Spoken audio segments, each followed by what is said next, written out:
I wasn't supposed to see her like that, stepping out of the steam, wrapped in nothing but silence and the scent of warm water. In that single moment, everything I thought I knew about her changed. I didn't plan for it to happen. Honestly, no one ever does. I'd been at my friend's house 100 times before, wandering those same hallways, dropping my bag in the living room, grabbing a soda from the kitchen. It all felt routine, almost ordinary.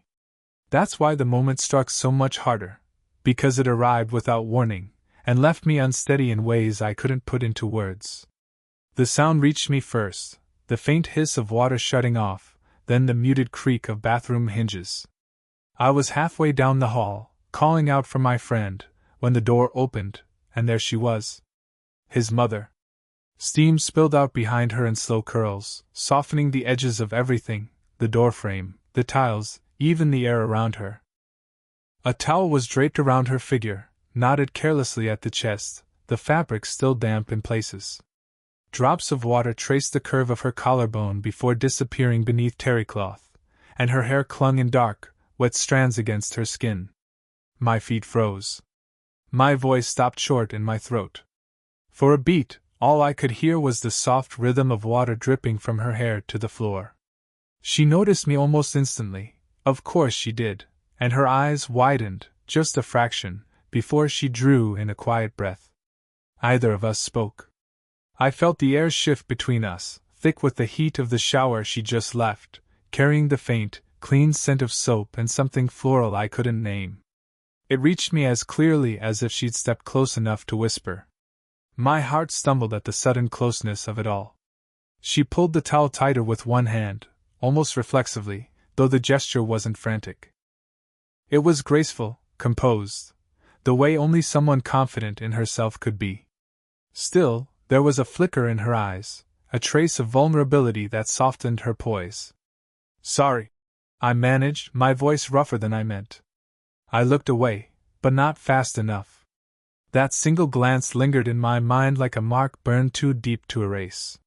She gave a small laugh, not mocking, not sharp, just soft and low, the kind of laugh people use when they want to smooth out the edges of an awkward moment. I didn't think anyone was here, she said, her tone gentle, almost apologetic. I nodded quickly, but inside, I was unraveling. The hallway suddenly felt too narrow, the walls too close, my pulse too loud. Every second seemed stretched, drawn out, like the steam itself refused to let the moment end. When she finally stepped past me, her shoulder brushed lightly against my arm, a touch so fleeting I could have imagined it. But I didn't. It stayed with me, warm against my skin long after she'd walked into her room and closed the door. And in that silence, I realized nothing about this house, about her, about me, would feel ordinary again. The rest of that afternoon should have been easy. Just another visit, just another day. But it wasn't. The image of her stepping out of the steam stayed with me, pressed behind my eyes like a memory that refused to fade. I sat in the living room waiting for my friend, pretending to scroll through my phone, but every sound in the house felt sharper.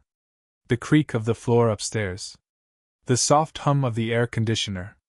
The faint rustle of fabric, maybe her pulling clothes from a drawer. My ears betrayed me, reaching for signs of her, as if I hadn't already seen enough.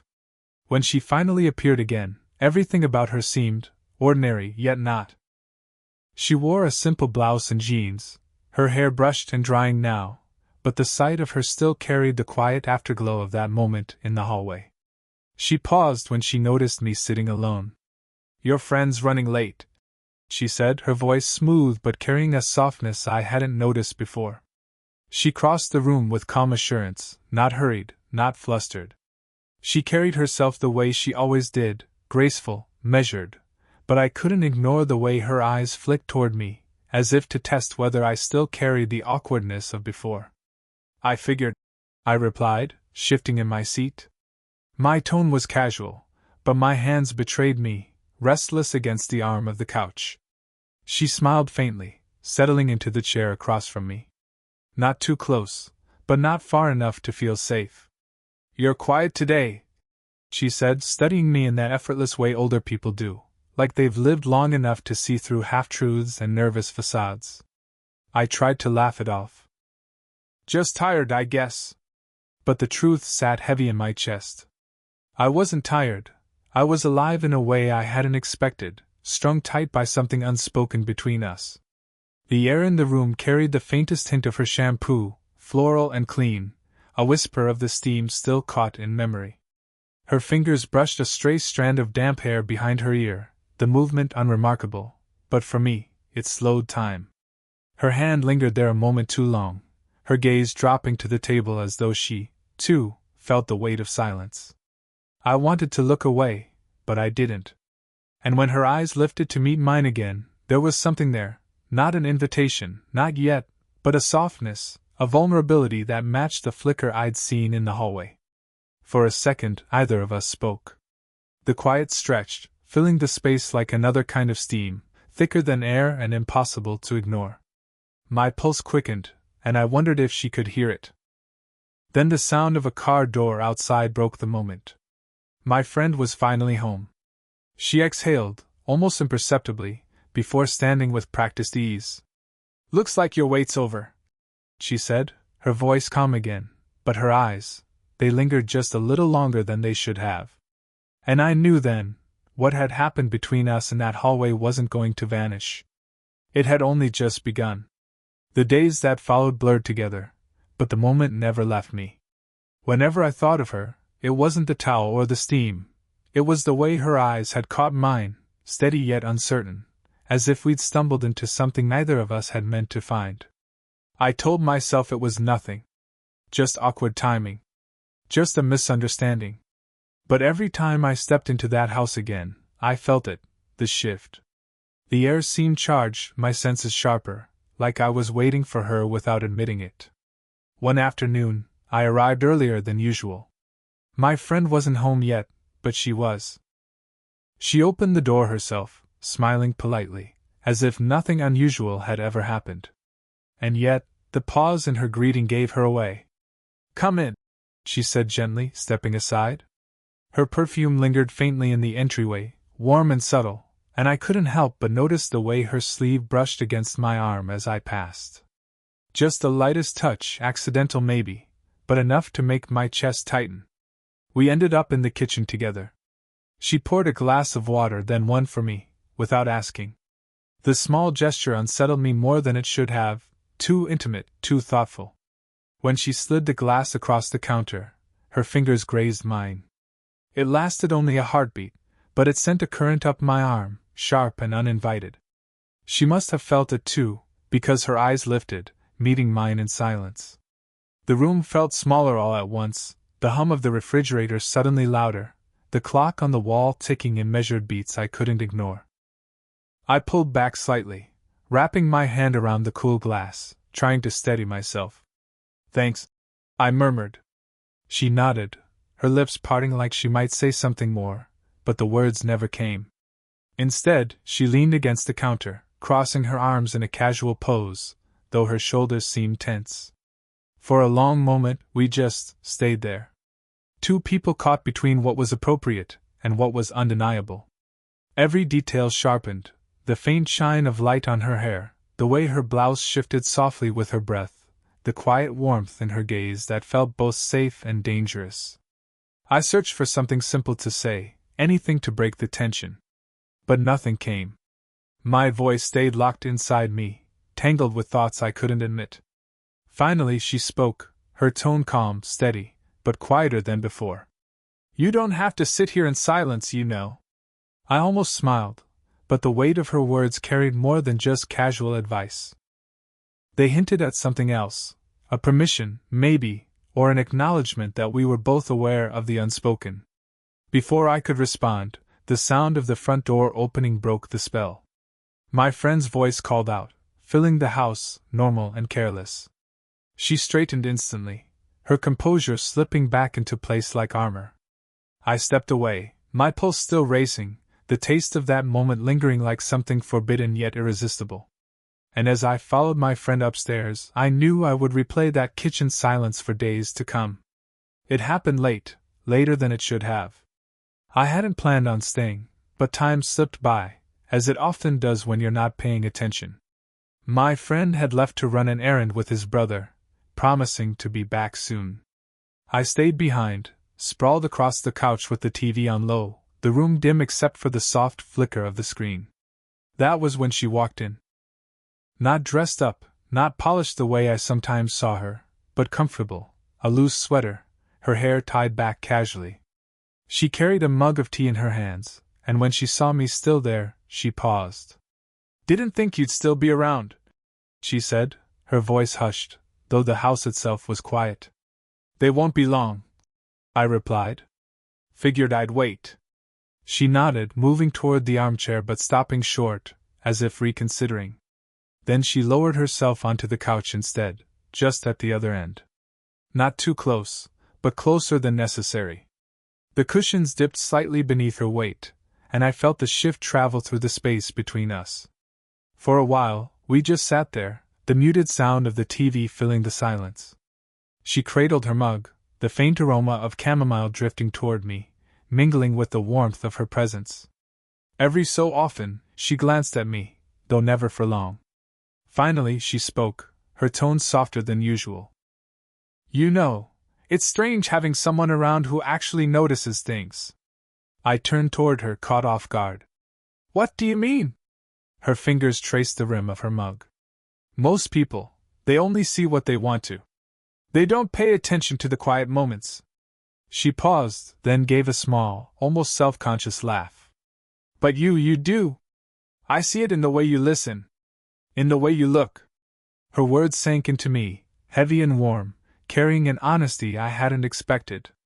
My chest tightened, both from the compliment and the unspoken truth beneath it. "I guess I notice you," I admitted before I could stop myself. Her head tilted slightly, her eyes locking with mine. The silence that followed was charged, not uncomfortable, but weighted. She set her mug down carefully, her hands now free, resting against her lap. "You shouldn't say things like that," she murmured. Not sharp, not scolding, just uncertain. Vulnerable. "I didn't mean it the wrong way," I said quickly, my voice low. "It's just true." Her lips parted, but no words came. Instead, she leaned back into the couch, exhaling slowly. The space between us shrank in that moment, even without movement. I could feel it, the pull, the closeness, the fragile line we were towing. Then, as if to ground herself, she tucked her legs beneath her and pulled the sweater tighter around her shoulders. "It's been a long time since someone really saw me," she whispered. I wanted to reach out, to place my hand over hers, but I held back. The desire was there, undeniable, but so was the respect. And so we sat, in the dim light of the living room, two people bound by silence and something far deeper, a quiet understanding that neither of us was ready to name aloud. The next time I saw her, I carried our last conversation like a secret folded into my chest. Her words had stayed with me. "It's been a long time since someone really saw me." I replayed them again and again, wondering what she meant, wondering how much she had let slip without meaning to. That evening, the house was quieter than usual. My friend had gone upstairs to shower, leaving the two of us alone in the living room. The lamp beside her cast a soft glow, turning the room golden and making the edges of everything feel gentler, smaller. She sat curled on the sofa, reading, glasses perched low on her nose, a book balanced loosely in her hands. I pretended to scroll my phone, though every few seconds my eyes drifted back toward her. There was something disarming about the sight, her bare feet tucked beneath her, the faint crease of concentration on her brow, the way the light brushed against her cheekbones. Ordinary details, and yet they pulled at me. At one point, she looked up and caught me watching. Instead of looking away, she smiled, slow, deliberate, as if to tell me she'd noticed more than once already. "What?" she asked lightly, setting her book aside. I felt heat rush to my face. "Nothing. Just, you seem different tonight."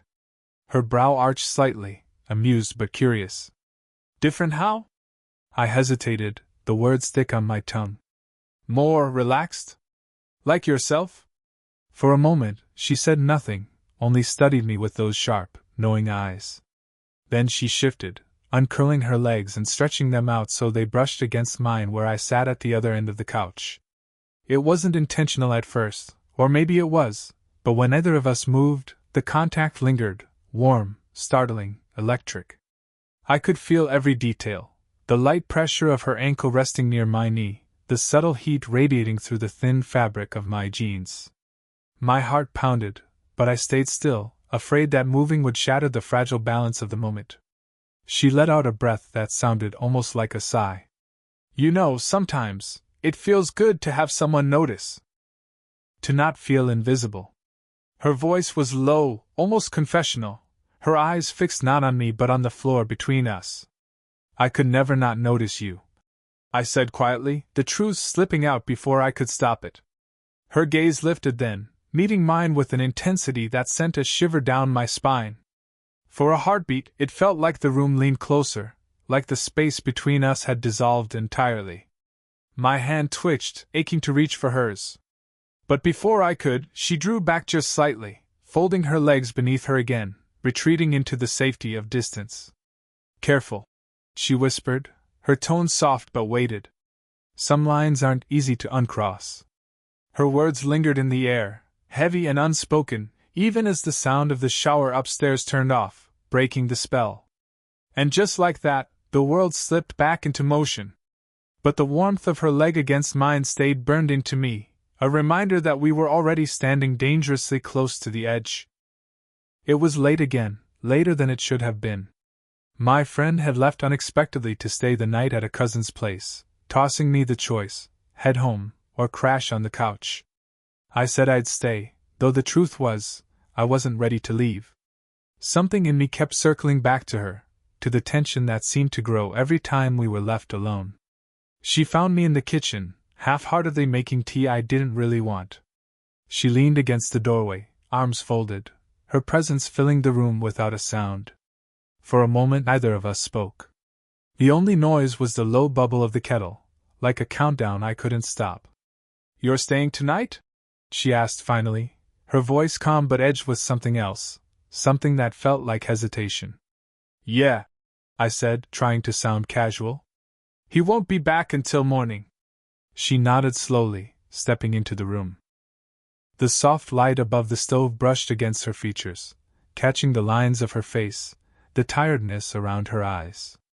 Yet there was a warmth there too, the kind of warmth that made me forget the weight of the silence. "You don't seem tired," she said, glancing at me as she reached for a glass from the cabinet. I laughed quietly. "No. Too much on my mind, I guess." Her eyes met mine for a moment, steady, searching. Then she poured herself some water and leaned against the counter, only a few feet away. The closeness felt heavy, not in a way that suffocated, but in a way that demanded honesty. "What is it you're not saying?" she asked softly. I froze, my hand tightening around the edge of the counter. She had a way of doing that, seeing through the walls I didn't even realize I'd built. "I notice you," I said finally, the words trembling out of me. "Not just the way you look, but the way you carry things. How strong you try to be, even when you don't have to." Her breath caught, so faint I almost missed it. She set her glass down with deliberate care, her hands suddenly restless. For a moment, I thought she would pull away, change the subject. But she didn't. Instead, she turned to face me fully, her eyes shining with something raw. "You shouldn't say things like that," she whispered, but this time her voice wasn't warning me. It was breaking. I stepped closer without thinking, the distance collapsing until I could feel the warmth radiating from her. My hand hovered near hers, uncertain, wanting to close the space but afraid of what it would mean. Her fingers brushed mine first, the lightest touch, trembling, but real. The world seemed to stop around us, the hum of the refrigerator, the faint tick of the clock, all fading until there was only the warmth of her skin against mine. "I don't remember the last time someone said that to me," she admitted, her voice barely audible. And in that fragile instant, I knew we had crossed into something deeper than attraction. It wasn't about the steam in the hallway anymore, or the accidental touches. It was about her, about being seen, about being held in a way she hadn't allowed herself to be for years. We stayed there, hands barely touching, hearts exposed in the stillness of the kitchen. Neither of us moved further. Neither of us needed to. Because sometimes the smallest touch carries the weight of everything left unsaid. The night in the kitchen stayed with me, not because of what happened, but because of what didn't. Our hands barely touched, yet it felt heavier than any kiss could have. It was fragile, fleeting, but it told me everything, that something real was there, unspoken but undeniable. When morning came, the spell of the night seemed softer, less urgent but no less true. I woke to the faint sound of movement downstairs, the aroma of coffee drifting through the air. Pulling on a sweatshirt, I patted down quietly, my heart strangely calm. She was there at the counter, pouring coffee into 2 mugs. The light of early morning slipped through the window, painting her in soft gold. Her hair was loose, falling in natural waves around her shoulders, and she looked nothing like the composed woman I'd first seen that day in the hallway. She looked real, grounded, almost fragile in the morning light. When she noticed me, she smiled, small, tired, but genuine. "You're up early," she said, sliding a mug across the counter toward me. "Couldn't sleep much," I admitted, wrapping my hands around the warm ceramic. We stood in silence for a while, sipping our coffee. It wasn't awkward anymore. The silence felt different now, settled, calm, like we had both stopped pretending. Finally she spoke, her voice quiet but steady. "Last night, I wasn't myself. I let things slip that I don't usually say." "You were yourself," I said gently. "Maybe more than you've been in a long time." Her eyes lifted to mine, searching, and for a moment I thought she might cry. But instead, she laughed softly, shaking her head. "You're too young to talk like that." "Maybe," I said with a small smile. "Or maybe I just see what's in front of me." Her hand rested on the counter, not far from mine, and I felt the echo of last night's near touch. She didn't move closer, and neither did I, but the space between us no longer felt like a wall. It felt like a bridge, fragile but steady enough to stand on. "You know this can't be simple," she said after a pause. Her voice was firm, but not cold. She was reminding me, reminding herself. "I know," I answered. "But I don't need simple. I just don't want to forget what's real." The words hung there, and she let out a slow breath, nodding. She didn't promise anything, didn't declare what this was or where it would go. But the way she looked at me, steady, unguarded, warm, told me enough. We finished our coffee in quiet companionship, the morning light stretching longer across the counter. There was no rush, no need to name what we were. For now, it was enough to share the silence, to carry the unspoken truth between us. And when I left the house that day, the world outside seemed sharper, brighter, as if the simple touch of her hand, the honesty in her voice, had shifted something inside me. Life wasn't perfect, and maybe it never would be. But what we had, however fragile, however unshaped, felt real. And that, I realized, was more than enough.